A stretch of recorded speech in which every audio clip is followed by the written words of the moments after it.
Hammaga salom qizlar, zo'r narsa zakaz qildim. Mana buni qaranglar mana. Bu kirib qo'yadigan, buni balonchalari ham bor, bemalol bundoq tursa ham bo'ladi. Buni udobniligiga qarang. Bu tarafiga mana sochlar, bu tarafiga rangli kiyimlar, buni pastiga oq yoki pastellarni solsanglar bo'ladi. Keyin misol uchun kirdi yuvib bo'lgandan keyin yoygan olib bormoqchi bo'lsanglar mana olinadi. Вообще zo'r, вообще удобный ekan. Shunaqa yaxshi ko'rib internetda zakaz qildim. Mana bir chekada turadi. Zo'ra. Bilasizlar, men oshxonam juda ham kichkina.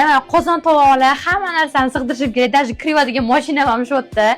Keyin mana duxovkam bilan mikrovolnovkam ustma solib qo'yganman torligidan. Hozir zo'r narsa zakaz qildim. Hozir joylashtirib ko'rsataman sizlarga. Qalay, zo'rmi? Pastga qozonlarim joylashtirdim. Buni joylashtirib mikrovolnovkani tepaga endi bezak uchun gul-pul nimalarni qo'yib qo'yaman. Agar sizlarda ham shunaqa joy tanqis bo'layotgan bo'lsa, bemalol zakaz qilishinglar mumkin. Sayda shopda bor.